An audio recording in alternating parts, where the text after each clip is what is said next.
Welcome to Riddhi Academy, where learning creates leaders. Your destination for competitive exam success. Learn today, lead tomorrow. Our channel Riddhi academy, आप लोग का हमारे Riddhi academy channel पे स्वागत है। आप लोग हमारा ये वीडियो आप लोगों को कैसा लगता है, आप प्लीज़ अपने राय हमारे कमेंट बॉक्स में बताया कीजिए। आज हम लोग पढ़ने वाले हैं MPSC 009 के बारे में। इससे पहले जो लोग हमारे चैनल पे नए आए हैं वो इस चैनल को लाइक सब्सक्राइब कर दें ताकि उनके तक हमारा ये वीडियो आसानी से पहुंच सके, और अपने ग्रुप में हमारे वीडियो को ज़्यादा से ज़्यादा शेयर कीजिए ताकि सभी लोगों को हमारे वीडियो से लाभ हो। प्लीज़ हम लोगों का सपोर्ट कीजिए, लाइक सब्सक्राइब और कमेंट किया कीजिए। आज हम पढ़ने वाले हैं कनाडा पॉलिटिक्स एंड सोसाइटी के बारे में कि कनाडा की पॉलिटिक्स और सोसाइटी कैसे थी, कनाडा की राजनीति और समाज के बारे में। तो आज का फर्स्ट क्वेश्चन है, कनाडा की न्यायिक व्यवस्था की विवेचना कीजिए। कनाडा की न्यायिक व्यवस्था मतलब कनाडा में कैसे न्याय चलता था, इसके बारे में हम लोगों को आज बताना है, पूरा डिटेल में बताना है। तो कनाडा की न्यायपालिका जो है वो स्वतंत्र, निष्पक्ष और संविधान के अनुसार कार्य करती है। कनाडा की न्यायपालिका जो कोर्ट है, जो न्यायपालिका हम बोलते हैं, वो स्वतंत्र, निष्पक्ष और संविधान के अनुसार कार्य करती है। इसका मुख्य उद्देश्य कानून का शासन स्थापित करना तथा न्याय प्रदान करना है।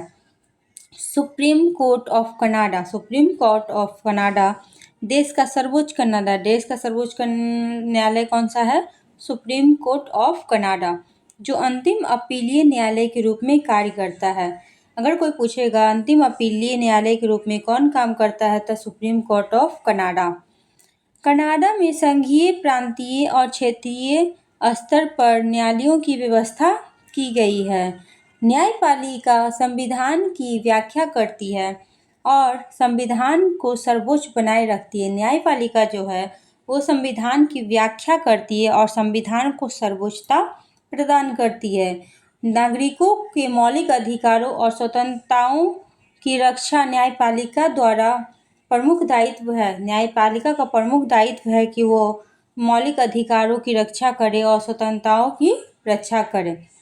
न्यायपालिका सरकार के निर्णय की न्यायिक समीक्षा भी करती है। न्यायपालिका जो है सरकार के निर्णयों की न्यायिक समीक्षा करती है।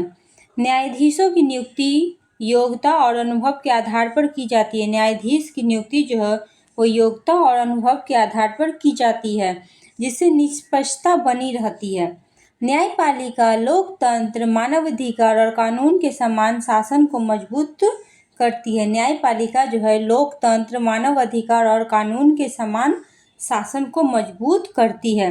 निष्कर्ष यह निकला कि कनाडा की जो न्यायपालिका है, कनाडा की न्यायिक व्यवस्था लोकतांत्रिक शासन, संविधान की सर्वोच्चता और नागरिक अधिकारों की रक्षा का मजबूत आधार है। कनाडा की न्यायिक व्यवस्था लोकतांत्रिक शासन, संविधान और सर्वोच्चता और नागरिक अधिकारों की रक्षा करने का मजबूत आधार है।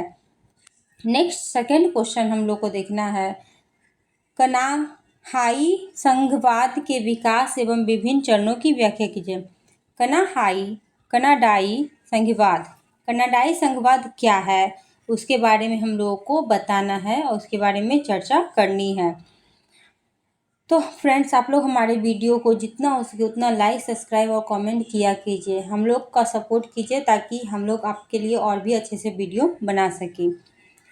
तो कनाडा में संघीय व्यवस्था की शुरुआत 1867 के संविधान अधिनियम से हुई थी।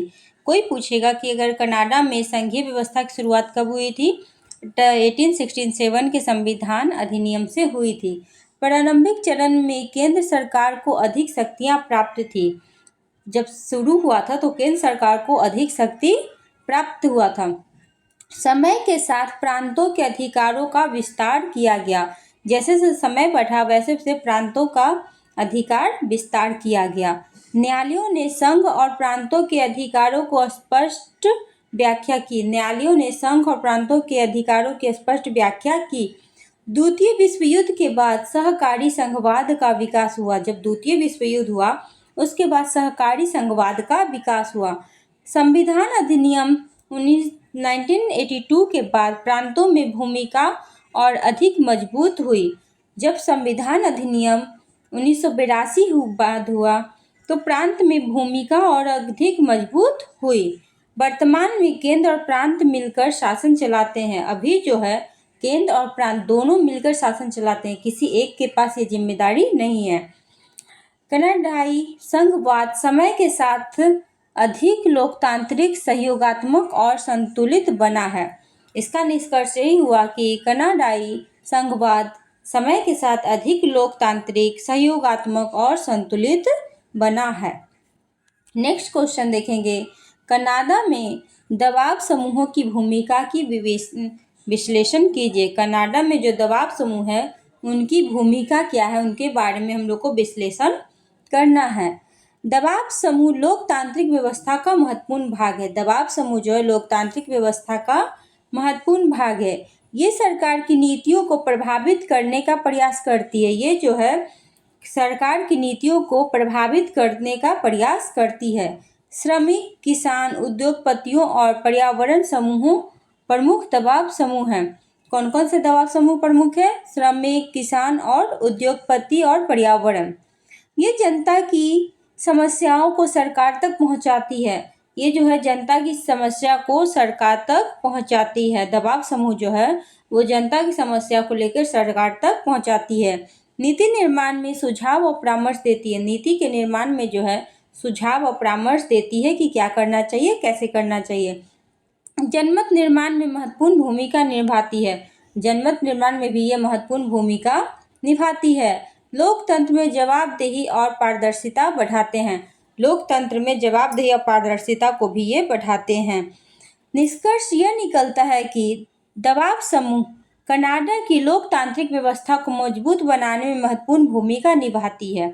जो दबाव समूह है वो कनाडा की लोकतांत्रिक व्यवस्था को मजबूत बनाने में महत्वपूर्ण भूमिका निभाती है।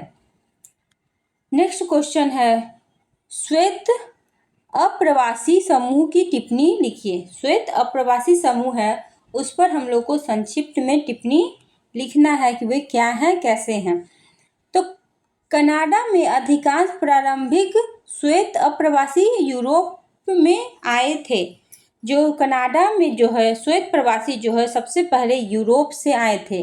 तो कोई पूछेगा कि अगर कनाडा का श्वेत प्रवासी अप्रवासी समूह कहाँ से आए थे, तो यूरोप से आए थे। इनमें ब्रिटिश, फ्रांसीसी, आयरिश, जर्मनी और यूक्रेनी समुदाय प्रमुख थे। इनमें कौन कौन प्रमुख थे? ब्रिटिश, फ्रांसीसी, आयरिश, जर्मनी और यूक्रेनी समुदाय जो है वो प्रमुख थे। इन समूहों ने कनाडा के आर्थिक और सामाजिक विकास पे महत्वपूर्ण योगदान दिया। इन समूहों ने ब्रिटिश, फ्रांसीसी, आयरिश, जर्मनी और यूक्रेनी समूहों ने कनाडा के आर्थिक और सामाजिक विकास में महत्वपूर्ण योगदान दिया। कृषि उद्योग और व्यापार के विकास में इनकी बड़ी भूमिका रही। कृषि उद्योग और व्यापार के विकास में इनकी महत्वपूर्ण भूमिका रही। इन्होंने कनाडा की संस्कृति और राजनीति संस्थाओं को भी प्रभावित किया। जो ये ब्रिटिश, फ्रांसीसी, आयरिश, जर्मनी और यूक्रेनी समूह थे, ये लोग ही कनाडा की संस्कृति और राजनीतिक संस्थाओं को प्रभावित किए। समय के साथ ये कनाडाई समाज के अभिन्न अंग बन गए। समय के साथ जैसे जैसे समय बढ़ा वैसे वैसे ये कनाडा के अभिन्न अंग बन गए। बहुसंस्कृति समाज के निर्माण में भी इनका योगदान रहा। जब बहुसंस्कृति समाज का निर्माण हुआ तो इनका योगदान उसमें भी रहा। निष्कर्ष यह निकला कि श्वेत अप्रवासी समूहों ने आधुनिक कनाडा के निर्माण में महत्वपूर्ण भूमिका निभाई। आधुनिक कनाडा के निर्माण में सबसे ज़्यादा श्वेत अप्रवासी समूह ने महत्वपूर्ण भूमिका निभाई। नेक्स्ट क्वेश्चन देखेंगे, क्विबेक राष्ट्रवाद और कनाडा के जातीय समूह पर संक्षिप्त टिप्पणी लिखिए। क्विबेक राष्ट्रवाद और कनाडा के जातीय समूह पर संक्षिप्त टिप्पणी लिखना है कि क्विबेक राष्ट्रवाद क्या है और कनाडा के जातीय समूह क्या है। उन लोगों को हम लोग को विस्तार से अच्छे से लिखना है, संक्षिप्त में टिप्पणी देना है। क्विबेक राष्ट्रवाद, अब क्विबेक राष्ट्रवाद क्या है? क्विबेक में फ्रांसीसी भाषा और संस्कृति भाषा का विशेष महत्व है। क्विबेक में फ्रांसीसी भाषा और संस्कृति भाषा का विशेष महत्व है। क्वेबेक के लोग ने अपनी अलग पहचान बनाए रखने का प्रयास किया है। क्वेबेक के लोग जो थे वो अपनी अलग पहचान बनाए रखने का प्रयास किए हुए हैं। कई बार अधिक स्वायत्तता और स्वतंत्रता की मांग उठी है। कई बार वहाँ से अधिक स्वायत्तता और स्वतंत्रता की मांग उठी थी। जनमत संग्रह भी आयोजित किए गए। जनमत संग्रह आयोजित किए गए थे। निष्कर्ष यह निकला कि क्वेबेक संग्रह राष्ट्रवाद कनाडा की संघीय राजनीति का महत्वपूर्ण विषय बन गया। निष्कर्ष यह निकला कि क्वेबेक राष्ट्रवाद कनाडा की संघीय राजनीति का महत्वपूर्ण विषय बन गया। अब देखेंगे कनाडा के जातीय समूह। कनाडा के जातीय समूह कैसे हैं, क्या हैं, उनके बारे में देखेंगे। कनाडा एक बहुसांस्कृतिक देश है। कनाडा जो है एक बहुसांस्कृतिक देश है क्योंकि यहाँ बहुत सारे संस्कृति के लोग निवास करते हैं। यहाँ अनेक जातियाँ और संस्कृतीय समुदाय निवास करते हैं। यहाँ अनेक जातियाँ और संस्कृति समुदाय के लोग निवास करते हैं। सभी समुदायों को समान अधिकार प्राप्त है। किसी को ज़्यादा या कम नहीं, सबको समान अधिकार प्राप्त है। सरकार बहुसंस्कृति की नीति को बढ़ावा देता है। सरकार जो है बहुसंस्कृति नीति को बढ़ावा देता है। निष्कर्ष यह निकला कि जातीय विविधता कनाडा की प्रमुख विशेषता है। निष्कर्ष यह निकलता है कि जातीय विविधता कनाडा की प्रमुख विशेषता बन गई। नेक्स्ट क्वेश्चन देखेंगे हम। कनाडा के पश्चिमी प्रांतों की प्रमुख शिकायतों की व्याख्या कीजिए। कनाडा जो पश्चिम प्रांत में जो है उसके प्रमुख शिकायत क्या क्या है उसके बारे में हम लोग को बताना है। पश्चिमी प्रांतों का मानना है कि संघीय सरकार उनकी उपेक्षा करती है। पश्चिमी प्रांत में जो लोग हैं वो मानते हैं कि संघीय सरकार उनकी उपेक्षा करती है। प्राकृतिक संसाधनों पर अधिकार की मांग की जाती है। प्राकृतिक संसाधनों पर अधिक अधिकार की मांग की जाती है। आर्थिक नीतियों को लेकर असंतोष रहता है। आर्थिक नीतियां जो बनती हैं उनको लेकर वे लोग असंतोष रहते हैं। संसद में अपर्याप्त प्रतिनिधित्व की मांग उठती है। संसद में हमेशा अपर्याप्त निधि की मांग उठती रहती है। नीति और ऊर्जा नीति पर भी मतभेद है। नीति और ऊर्जा नीति पर भी मतभेद किया जाता है। क्षेत्रीय असमानता की भावना बनी रहती है। क्षेत्र में असमानता की भावना हमेशा बनी रहती है। पश्चिमी कनाडा प्रांतों से निष्कर्ष यही निकलता है कि संतुलित विकास और असहयोग से इन शिकायतों का समाधान संभव है। इसका समाधान कनाडा के जो पश्चिमी प्रांत है उनकी शिकायतों का समाधान करने के लिए विकास और सहयोग करना आवश्यक है। नेक्स्ट क्वेश्चन है, उदार राष्ट्रवादी की चर्चा कीजिए। उदार राष्ट्रवादी क्या हैं उनके बारे में हम लोग को चर्चा करना है। उदार अंतर्राष्ट्रीयवाद की चर्चा कीजिए। उदार अंतर्राष्ट्रीयवाद की चर्चा कीजिए। उदार अंतर्राष्ट्रीयवाद शांति और अंतर्राष्ट्रीय सहयोग पर आधारित विचारधाराएं हैं। उदार अंतर्राष्ट्रीयवाद शांति और अंतर्राष्ट्रीय सहयोग पर आधारित विचारधाराएं हैं। यह लोकतंत्र, मानवाधिकार और अंतर्राष्ट्रीय कानून का समर्थन करता है। यह जो है लोकतंत्र, मानवाधिकार और अंतर्राष्ट्रीय कानून का समर्थन करता है। कनाडा ने इस नीति को अपनी विदेश नीति का आधार बताया। कनाडा ने जो है उदार अंतर्राष्ट्रीयवाद नीति को अपनी विदेश नीति का आधार बनाया। संयुक्त राष्ट्र के शांति अभियानों में यह सक्रिय भागीदारी की। वैश्विक समस्याओं के समाधान में सहयोग पर बल दिया। वैश्विक समस्याओं के समाधान में ये सहयोग पर बल दिए। मानवीय सहायता और विकास कार्यक्रमों को बढ़ावा दिया। मानवीय सहायता और विकास के कार्यक्रमों को बढ़ावा दिए। निष्कर्ष यह निकला कि उदार अंतर्राष्ट्रवाद ने कनाडा की वैश्विक पहचान को मजबूत बनाया। उदार अंतर्राष्ट्रवाद ने कनाडा की वैश्विक पहचान को मजबूत बनाया। नेक्स्ट क्वेश्चन देखेंगे, मानव सुरक्षा प्रदान करने में कनाडाई सरकार की भूमिका का विश्लेषण कीजिए। मानव सुरक्षा प्रदान करने में कि मानव को कैसे सुरक्षा प्रदान की जाए, इसके लिए कनाडाई सरकार की कुछ भूमिकाएं हैं, उनके बारे में हम लोगों को देखना है। तो देखेंगे, कनाडा मानव सुरक्षा के राष्ट्रीय नीति का महत्वपूर्ण भाग मानता है। कनाडा जो है मानव सुरक्षा को राष्ट्रीय नीति का महत्वपूर्ण भाग मानता है। सरकार स्वास्थ्य, शिक्षा और सामाजिक सुरक्षा पर विशेष ध्यान देती है। कनाडा की सरकार जो है स्वास्थ्य, शिक्षा और सामाजिक सुरक्षा पर विशेष ध्यान देती है।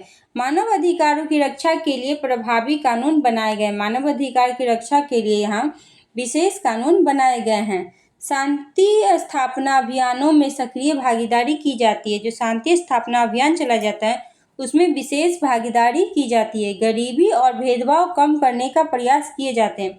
गरीबी और भेदभाव कम करने का प्रयास किया जाता है। पर्यावरण संरक्षण और आपदा प्रबंधन पर भी ध्यान दिया जाता है। पर्यावरण संरक्षण और आपदा प्रबंधन पर भी ध्यान दिया जाता है। निष्कर्ष यह निकलता है कि कनाडा की सरकार मानव सुरक्षा को समग्र विकास का आधार मानती है। कनाडा की सरकार जो है मानव सुरक्षा को समग्र विकास का आधार मानती है। नेक्स्ट क्वेश्चन है, कनाडा की व्यापार नीति पर टिप्पणी लिखें। कनाडा की जो व्यापार नीति है उस पर टिप्पणी हम लोग को लिखना है।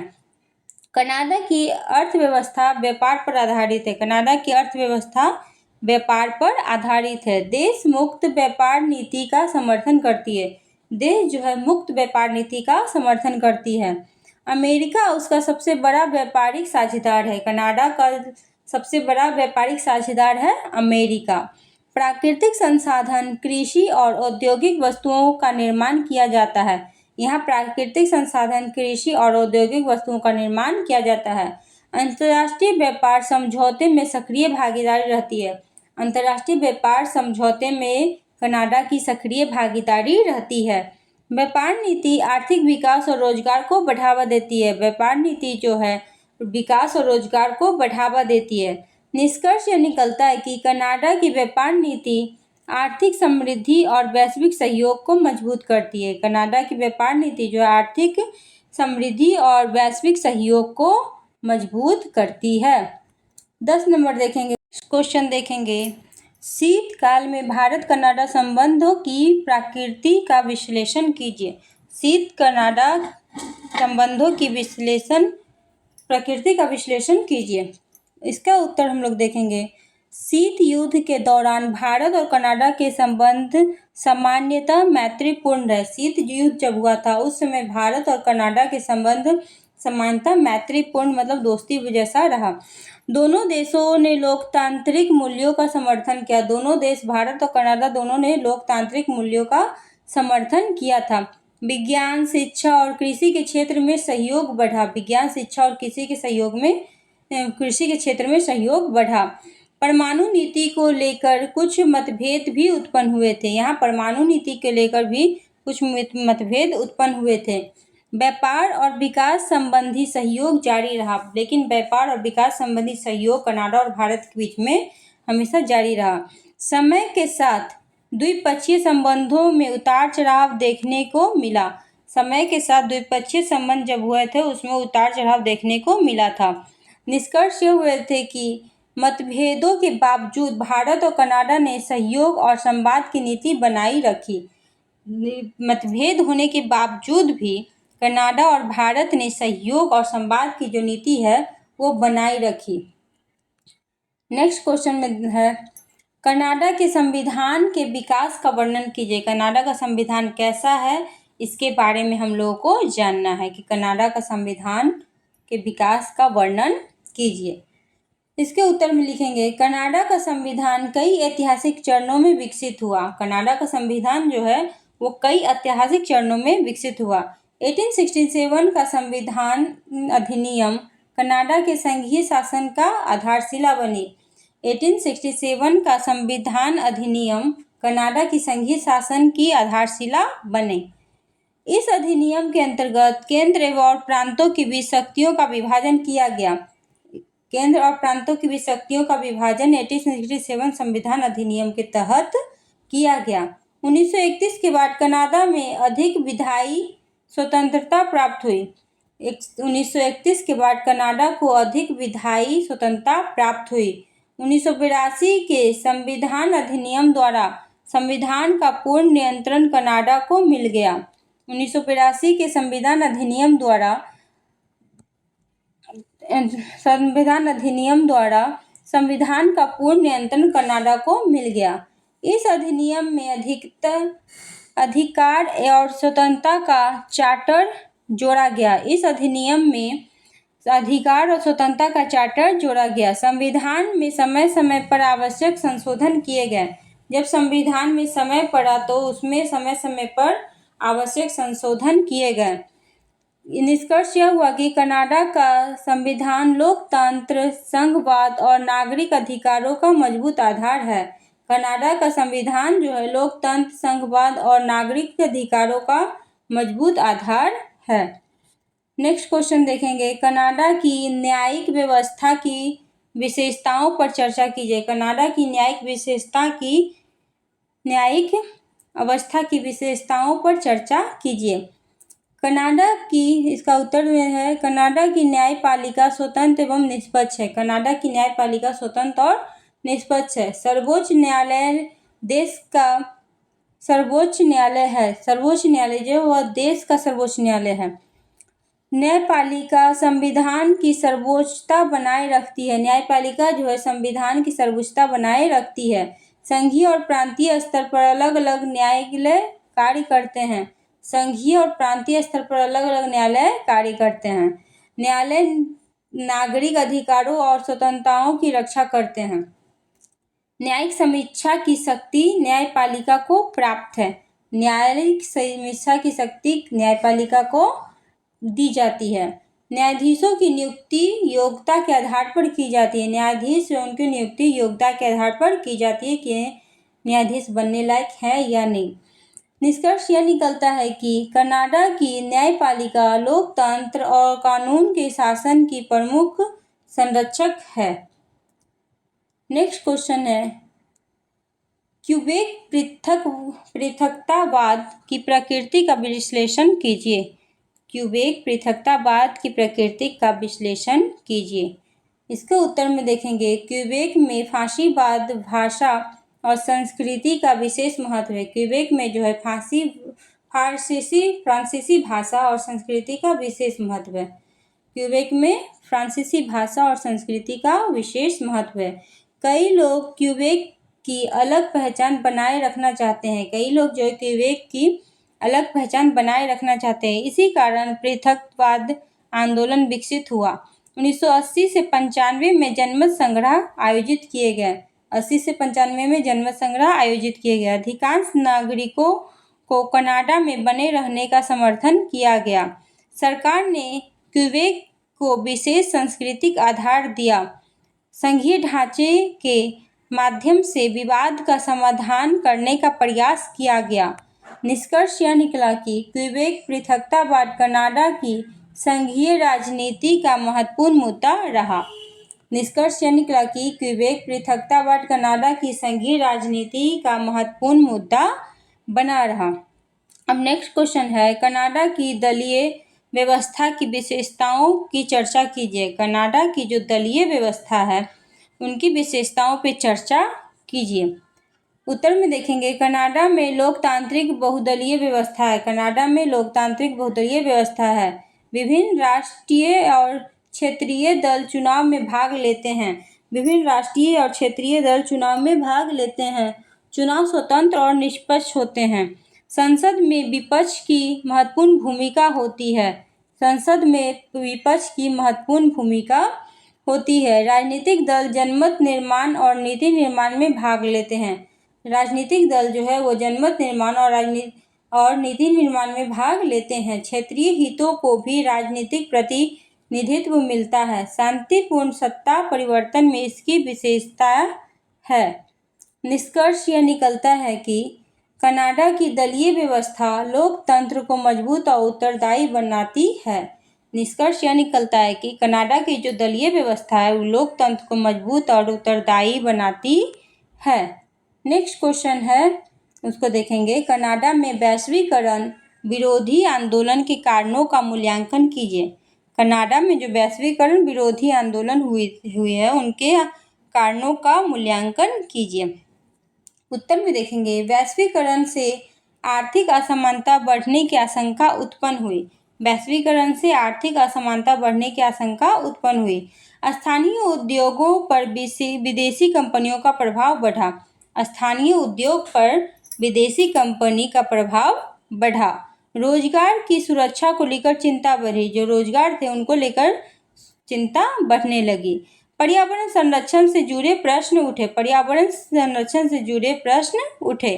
श्रमिक संगठनों ने निजीकरण और मुक्ति व्यापार का विरोध किया। श्रमिक संगठनों ने निजीकरण और मुक्त व्यापार का विरोध किया। सामाजिक न्याय और मानव अधिकारों के मुद्दे भी आंदोलन का आधार बने। सामाजिक न्याय और मानव अधिकार के मुद्दे भी आंदोलन का आधार बने। कई नागरिक संगठनों ने सरकार की नीतियों का विरोध किया। निष्कर्ष यह निकला कि वैश्वीकरण विरोधी आंदोलन आर्थिक, सामाजिक और पर्यावरणीय चिंताओं का परिणाम था। वैश्विक विरोधी आंदोलन जो हुआ था उसमें मुख्यतः आर्थिक, सामाजिक और पर्यावरणीय चिंता का परिणाम था। नेक्स्ट क्वेश्चन है 1970 के दशक में कनाडा में स्वदेशी संगठनों के विकास पर टिप्पणी लिखिए। अब 1970 के दशक में स्वदेशी संगठन के विकास में क्या क्या हुआ था उसके बारे में हम लोग को जानना है। तो इसके उत्तर में देखेंगे 1970 के दशक में स्वदेशी समुदाय में राजनीतिक जागरूकता बढ़ी। 1970 के जो दशक हुआ उसमें स्वदेशी समुदायों में राजनीतिक जागरूकता बढ़ी। अनेक स्वदेशी संगठनों का गठन किया गया।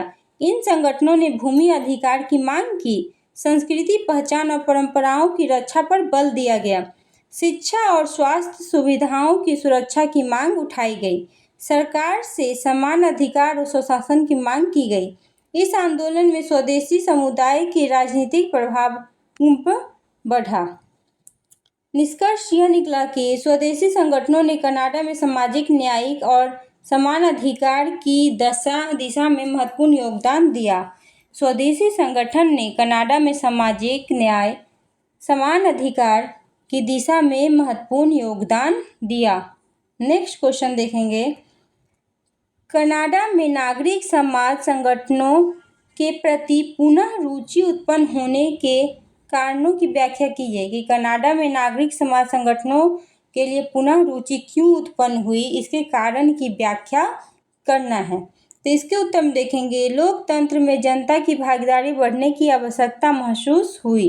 सामाजिक समस्याओं के समाधान में नागरिक समाज की भूमिका बढ़ी। मानव अधिकार और पर्यावरण संरक्षण के प्रति जागरूकता बढ़ी। सरकार और जनता के बीच सहयोग को बढ़ावा मिला। स्वयंसेवी संगठनों की संख्या में वृद्धि हुई। स्थानीय स्तर पर विकास कार्यों में नागरिकों की भागीदारी बढ़ी। सामाजिक उत्तरदायित्व की भावना मजबूत हुई। निष्कर्ष यह निकला कि नागरिक समाज संगठनों ने लोकतंत्र और सुशासन को मजबूत किया। निष्कर्ष यह निकला कि नागरिक समाज संगठनों ने लोकतंत्र और सुशासन को मजबूत किया। नेक्स्ट क्वेश्चन है कनाडा में राष्ट्रवाद के प्रमुख संकेतों की चर्चा कीजिए। कनाडा में जो राष्ट्रवाद हुई थी उसमें प्रमुख संकेत कौन कौन थे उनके बारे में हम लोगों को जानना है। तो उत्तर में देखेंगे राष्ट्रीय ध्वज और राष्ट्रीय गान पहचान के प्रतीक हैं। राष्ट्रीय ध्वज और राष्ट्रीय जो गान है वो राष्ट्रीय पहचान के प्रतीक हैं। संविधान और लोकतंत्र संस्थाओं के प्रति सम्मान है। बहुसांस्कृतिक समाज कनाडा की विशेष पहचान है। बहुसांस्कृतिक समाज जो है वो कनाडा की विशेष पहचान है। अंग्रेजी और फ्रांसीसी दोनों भाषाओं को यहाँ महत्व दिया जाता है। अंग्रेजी और फ्रांसीसी दोनों भाषाओं को कनाडा में महत्व दिया जाता है। राष्ट्रीय एकता और संघीय व्यवस्था को बढ़ावा दिया जाता है। राष्ट्रीय एकता और संघीय व्यवस्था को बढ़ावा दिया जाता है। मानव अधिकार और लोकतांत्रिक मूल्यों का सम्मान किया जाता है। नागरिकों में देश के प्रति गर्व की भावना पाई जाती है। निष्कर्ष यह निकला कि कनाडा का राष्ट्रवाद विविधता, लोकतंत्र, समानता पर आधारित है। कनाडा जो गुजरात राष्ट्रवाद है वो विविधता, लोकतंत्र, समानता पर आधारित है। नेक्स्ट क्वेश्चन देखेंगे द्वितीय विश्व युद्ध से पूर्व कनाडा में नस्लीय संबंधों की प्रकृति की व्याख्या कीजिए। दूसरे विश्व युद्ध से पूर्व कनाडा में नस्लीय संबंधों की प्रकृति की व्याख्या कीजिए। इसके उत्तर में देखेंगे युद्ध से पहले कनाडा में नस्लीय भेदभाव मौजूद था। युद्ध से पहले कनाडा में नस्लीय भेदभाव मौजूद था। मतलब ये इस नस्ल के हैं, वो उस नस्ल के हैं, ये सब भेदभाव वहाँ चलते रहता था। श्वेत समुदाय को अधिक सामाजिक और राजनीतिक अधिकार प्राप्त थे। श्वेत समुदाय जो थे उनको अधिक और राजनीतिक और अधिक सामाजिक अधिकार प्राप्त थे। एशियाई और अन्य अल्पसंख्यकों के साथ भेदभाव किया जाता था। प्रवासन पर कई प्रकार की प्रतिबंध लगाए गए थे। स्वदेशी समुदाय की स्थिति भी कमजोर थी। समय के साथ साथ समान अधिकारों की मांग बढ़ती गई। बाद में सरकार ने भेदभाव कम करने के लिए सुविधाएं किए। निष्कर्ष यह निकला कि द्वितीय विश्व युद्ध से पहले कनाडा में नस्लीय असमानता स्पष्ट रूप से दिखाई देती थी। जब द्वितीय विश्व युद्ध हुआ उससे पहले कनाडा में नस्लीय असमानता स्पष्ट रूप से दिखाई देती थी। नेक्स्ट क्वेश्चन है कनाडा के श्वेत अप्रवासी समूह पर निबंध लिखिए। उत्तर में देखेंगे कनाडा में अधिकांश श्वेत अप्रवासी यूरोप से आए थे। ब्रिटिश और फ्रांसीसी समुदायों का सबसे अधिक प्रभाव रहा। इनके अतिरिक्त आयरिश, जर्मन, यूक्रेन और इतालवी समुदाय भी आए थे। इन समूहों ने कृषि, उद्योग और व्यापार के विकास में योगदान दिया। कनाडा की राजनीतिक और प्रशासनिक व्यवस्था पर भी इनका प्रभाव रहा। शिक्षा, संस्कृति, सामाजिक संस्थाओं के विकास में महत्वपूर्ण भूमिका निभाई। बहुसांस्कृतिक समाज के निर्माण में इनका विशेष योगदान रहा। निष्कर्ष यह निकला कि श्वेत अप्रवासी समूहों ने आधुनिक कनाडा के आर्थिक, सामाजिक और राजनीतिक विकास में महत्वपूर्ण भूमिका निभाई। नेक्स्ट क्वेश्चन देखेंगे कनाडाई संसद की शक्तियों पर एवं कार्यों की चर्चा कीजिए। कनाडाई संसद की शक्तियों एवं कार्यों की चर्चा कीजिए। कनाडाई संसद देश का सर्वोच्च विधायिका है। सर्वोच्च विधायिका कौन सा है? कनाडाई संसद। यह कानून बनाने और उनमें संशोधन करने का कार्य करती है। संसद राष्ट्रीय बजट और करों को स्वीकृति देता है। संसद जो है राष्ट्रीय बजट और करों की स्वीकृति देता है। सरकार की नीतियों और कार्यों पर नियंत्रण रखती है। प्रधानमंत्री और मंत्रिपरिषद संसद के प्रति उत्तरदायी होते हैं। प्रधानमंत्री और मंत्रिपरिषद संसद के प्रति उत्तरदायी होते हैं। राष्ट्रीय एवं अंतर्राष्ट्रीय विषयों पर चर्चा की जाती है। राष्ट्रीय और अंतर्राष्ट्रीय विषयों पर चर्चा की जाती है। संसद नागरिकों के हितों का प्रतिनिधित्व करता है। संसद जो है नागरिकों के हितों का प्रतिनिधित्व करता है। लोकतंत्र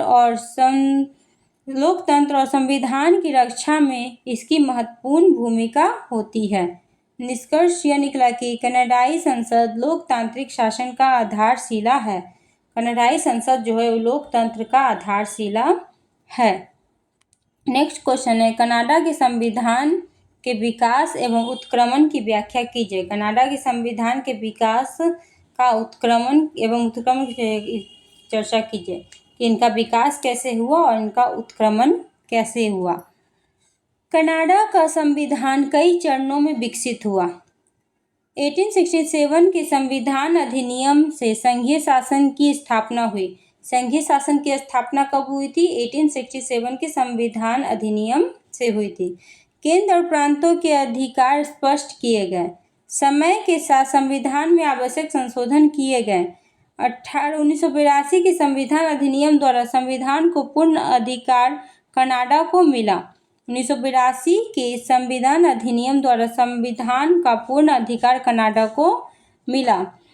अधिकार एवं स्वतंत्रता का चार्टर लागू किया गया। अधिकार और स्वतंत्रता का चार्टर लागू किया गया। संविधान ने लोकतंत्र और संघवाद को मजबूत बनाया। कनाडा का जो संविधान था वो उसने लोकतंत्र और संघवाद को मजबूत बनाया। नागरिक अधिकारों को संवैधानिक संरक्षण प्राप्त हुआ। निष्कर्ष यह निकला कि कनाडा का संविधान समय अनुसार विकसित होकर आधुनिक लोकतांत्रिक व्यवस्था का आधार बन गया। नेक्स्ट क्वेश्चन है कनाडा के लोक प्रशासन की संरचना पर टिप्पणी लिखिए। कनाडा का जो लोक प्रशासन है उनकी संरचना पर हम लोगों को टिप्पणी लिखना है। कनाडा में संघीय, प्रांतीय और स्थानीय प्रशासन की व्यवस्था है। कनाडा में जो है संघीय, प्रांतीय और स्थानीय प्रशासन की व्यवस्था है। संघीय सरकार राष्ट्रीय विषयों का संचालन करती है। संघीय सरकार जो है राष्ट्रीय विषयों का संचालन करती है। प्रांतीय सरकारें शिक्षा, स्वास्थ्य और स्थानीय प्रशासन का कार्य करती है। प्रांतीय सरकार जो है शिक्षा, स्वास्थ्य और स्थानीय प्रशासन का कार्य करती है। लोक सेवाओं की नियुक्ति योग्यताओं के आधार पर की जाती है। कहीं भी नियुक्त करना है तो उन्हें योग्यता के आधार पर की जाती है। प्रशासन में पारदर्शिता और उत्तरदायित्व पर बल दिया जाता है। आधुनिक तकनीक का व्यापक प्रयोग किया जाता है। नागरिकों को प्रभावी सेवाएं प्रदान करना इसका प्रमुख उद्देश्य है। निष्कर्ष यह निकलता है कि कनाडा का लोक प्रशासन कुशल, उत्तरदायी और जनहितकारी माना जाता है। कनाडा का जो लोक प्रशासन है कुशल, उत्तरदायी और जनहितकारी माना जाता है। नेक्स्ट क्वेश्चन है, कनाडाई राजनीति में दबाव समूहों का महत्व की व्याख्या कीजिए। कनाडाई राजनीति में दबाव समूहों के महत्व की व्याख्या कीजिए। दबाव समूह लोकतंत्र का महत्वपूर्ण अंग है। दबाव समूह जो है लोकतंत्र का महत्वपूर्ण अंग है। ये सरकार की नीतियों को प्रभावित करने का प्रयास करता है। ये जो है सरकार की नीति को प्रभावित करने का प्रयास करती है। श्रमिक, किसान, उद्योगपति और पर्यावरण समूह सक्रिय हैं। जनता की समस्याओं को सरकार तक पहुंचाती है। कनाडाई राजनीति समूह जो है वो जनता की समस्याओं को सरकार तक पहुंचाती है। जनमत निर्माण में महत्वपूर्ण भूमिका निभाती है। लोकतंत्र में पारदर्शिता और उत्तरदायित्व को बढ़ाती है। नीति निर्माण में सुझाव और सहयोग प्रदान करती है। निष्कर्ष यह निकलता है कि दबाव समूह कनाडा की लोकतांत्रिक व्यवस्था को अधिक प्रभावी बनाते हैं। दबाव समूह जो है वो कनाडा की लोकतांत्रिक व्यवस्था को अधिक प्रभावी बनाते हैं।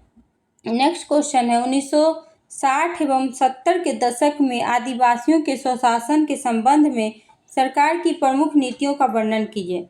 1960 और 70 के दशक में आदिवासी के स्वशासन के संबंध में सरकार की प्रमुख नीतियां क्या क्या थी उनके बारे में हम लोगों को वर्णन करना है। तो इसका उत्तर में लिखेंगे, सरकार ने आदिवासी अधिकारों को मान्यता देना शुरू किया। स्वशासन की अवधारणा को बढ़ावा दिया गया। भूमि अधिकारों की सुरक्षा के लिए कदम उठाए गए। शिक्षा और स्वास्थ्य सुविधाएं का विस्तार किया गया। आदिवासी समुदायों को निर्माण प्रक्रिया में शामिल किया गया। संस्कृति पहचान के संरक्षण पर बल दिया गया। सामाजिक और आर्थिक विकास के लिए विशेष योजनाएं लागू की गई। निष्कर्ष यह निकला कि इन नीतियों ने आदिवासी समुदायों के अधिकारों और विकास में कई दिशा दी। इन नीतियों ने आदिवासी समुदायों के अधिकारों और विकास को नई दिशा दी, यानी नई दिशा प्रदान की। फिर है कनाडा के शासन में नागरिक समाज की भूमिका का विश्लेषण कीजिए। कनाडा के शासन में नागरिक समाज की क्या भूमिका है, इसके बारे में हम लोगों को आज चर्चा करनी है। तो इसका देखेंगे, नागरिक समाज लोकतंत्र को मजबूत बनाने में महत्वपूर्ण भूमिका निभाता है। नागरिक समाज जो है वो किसी भी लोकतंत्र को मजबूत बनाने में महत्वपूर्ण भूमिका निभाता है। यह सरकार और जनता के बीच सेतु का काम करता है। सरकार और जनता के बीच एक पुल का काम करता है। सामाजिक न्याय और मानव अधिकारों के लिए काम करता है। सामाजिक न्याय और मानव अधिकार के लिए काम करता है। पर्यावरण संरक्षण और जन कल्याण के मुद्दों को उठाता है। नीति निर्माण में सुझाव देता है। नागरिकों में जागरूकता और सहभागिता को बढ़ाता है। सरकार की जवाबदेही सुनिश्चित करने में सहायता करता है। निष्कर्ष यह निकलता है कि कनाडा के शासन में नागरिक समाज कनाडा के सुशासन में लोकतंत्र का महत्वपूर्ण आधार है। नागरिक समाज जो है वो कनाडा के सुशासन में और लोकतंत्र का महत्वपूर्ण आधार है। नेक्स्ट क्वेश्चन है, कनाडा की न्यायिक व्यवस्था तथा कनाडा की संघवाद के कार्यक्रम पर संक्षिप्त टिप्पणी लिखना है। कनाडा की न्यायिक व्यवस्था कैसी है और कनाडा के में संघवाद के कार्यक्रम, इस पे हम लोग को संक्षिप्त टिप्पणी लिखना है। इसके उत्तर में लिखेंगे, कनाडा की न्यायिक व्यवस्था। पहले न्यायिक व्यवस्था के बारे में जानेंगे कि क्या है, कैसे है। न्यायपालिका स्वतंत्र एवं निष्पक्ष है। न्यायपालिका जो स्वतंत्र और निष्पक्ष है। सर्वोच्च न्यायालय न्यायिक संस्था है। सर्वोच्च न्यायालय जो है सर्वोच्च न्यायिक संस्था है। संविधान और नागरिक अधिकार की रक्षा करता है। संविधान और नागरिक के अधिकारों की रक्षा करता है। न्यायिक समीक्षा की शक्ति प्राप्त करता है, न्यायिक समीक्षा की शक्ति को प्राप्त करता है। निष्कर्ष यह निकलता है कि न्यायपालिका लोकतंत्र की संरक्षक है। न्यायपालिका जो है वो लोकतंत्र की संरक्षक है। अब देखें कनाडा में संघवाद का कार्यक्रम। केंद्र और प्रांतों के बीच शक्तियों का विभाजन, केंद्र और प्रांत के बीच शक्तियों का विभाजन कैसे होता है? दोनों स्तर की सरकार संविधान के अनुसार कार्य करती है। केंद्र और प्रांत दोनों स्तर की जो सरकारें हैं वो संविधान के अनुसार कार्य करती है। सहयोगात्मक संघवाद को बढ़ावा दिया जाता है, सहयोगात्मक जो संघवाद है उनको बढ़ावा दिया जाता है। विवादों का समाधान संवैधानिक तरीके से किया जाता है। निष्कर्ष यह निकलता है कि कनाडा का संघवाद संतुलित और प्रभावित है। कनाडा का जो संघवाद है संतुलित और प्रभावी है। नेक्स्ट कनाडा में अल्पसंख्यक की सुरक्षा हेतु संवैधानिक प्रावधानों की व्याख्या कीजिए। कनाडा में जो अल्पसंख्यक हैं उनकी सुरक्षा हेतु संवैधानिक प्रावधानों की व्याख्या कीजिए। इसके उत्तर में देखेंगे संविधान सभी नागरिकों को समान अधिकार देता है। संविधान जो है वो सभी नागरिकों को समान अधिकार देता है। अधिकार एवं स्वतंत्रता का चार्टर अल्पसंख्यकों की रक्षा करता है। धर्म, भाषा और संस्कृति की स्वतंत्रता सुनिश्चित की गई है। भेदभाव के विरुद्ध कानून संरक्षण उपलब्ध है। शिक्षा और संस्कृति अधिकारों को मान्यता दी गई है। मानव अधिकार आयोग भी संरक्षण प्रदान करती है। सरकार बहुसंख्यकवाद की नीति अपनाती है। निष्कर्ष यह निकलता है कि संवैधानिक प्रावधानों ने कनाडा को समानता और बहुसांस्कृतिक लोकतंत्र का उदाहरण बनाया है। निष्कर्ष यह निकलता है कि संवैधानिक प्रावधानों ने कनाडा को समानता और बहुसांस्कृतिक लोकतंत्र का उदाहरण बनाया है। अब हम लोग देखेंगे नेक्स्ट क्वेश्चन है शीत युद्ध काल में भारत कनाडा साझेदारी की चर्चा कीजिए कि शीत युद्ध काल में भारत और कनाडा के बीच क्या साझेदारी थी, कैसी थी? इसके उत्तर में लिखेंगे शीत युद्ध के दौरान भारत और कनाडा के संबंध समानता सहयोगपूर्ण थे, एक दूसरे को सहायता करने वाले थे। दोनों देशों ने लोकतांत्रिक मूल्यों का समर्थन किया था। कृषि, शिक्षा और विज्ञान के क्षेत्र में सहयोग बढ़ा। व्यापारिक संबंधों का विस्तार हुआ। व्यापारिक जो संबंध थे लेन देन का उसमें विस्तार हुआ। परमाणु नीति को लेकर कुछ मतभेद भी हुआ। जो परमाणु नीति था उसको लेकर कुछ मतभेद भी हुआ। दोनों देशों ने कूटनीतिक संबंध बनाए रखे। समय के साथ साथ संबंधों में सुधार हुआ। इसका निष्कर्ष यह निकला कि मतभेदों के बावजूद भी भारत कनाडा ने सहयोग और मैत्रीता की नीति जारी रखी। चाहे कितना भी मतभेद हुआ लेकिन भारत और कनाडा ने अपना सहयोगात्मक और मित्रता का जो नीति था उसको बनाए रखा, उसे नहीं तोड़ा। नेक्स्ट क्वेश्चन है मानव सुधार के लक्ष्यों की प्रति कनाडाई कूटनीति की भूमिका का परीक्षण कीजिए। मानव सुरक्षा के लक्ष्यों के प्रति कनाडाई कूटनीति क्या है उसके बारे में हम लोगों को परीक्षण करना है। तो इसके उत्तर में लिखेंगे कनाडा ने मानव सुरक्षा को अपनी विदेश नीति का महत्वपूर्ण आधार बनाया। कनाडा ने मानव सुरक्षा को अपनी विदेश नीति का महत्वपूर्ण आधार बनाया। विश्व शांति और अंतर्राष्ट्रीय सहयोग को बढ़ावा दिया। विश्व शांति और अंतर्राष्ट्रीय सहयोग को बढ़ावा दिया। संयुक्त राष्ट्र के शांति अभियानों में सक्रिय भाग लिया। मानव अधिकारों और लोकतंत्र के समर्थन में कार्य किया। मानव सहायता और आपदा राहत के कार्यों में सहयोग किया। मानवीय सहायता और आपदा राहत के कार्यक्रमों में सहयोग किया। महिला, बच्चों और शरणार्थियों को अधिक रक्षा बल दिया। महिला, बच्चा और शरणार्थियों को अधिक बल दिया।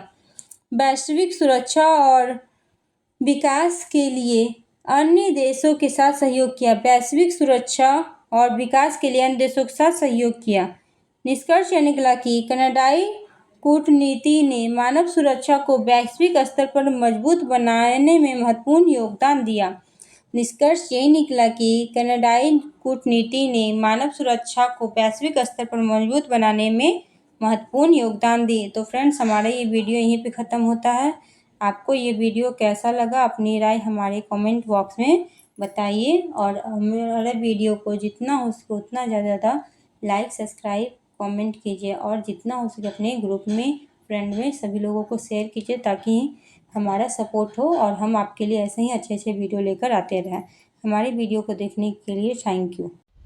Thank you for watching this video. For complete exam preparation, subscribe to Riddhi Academy. Learn today, lead tomorrow.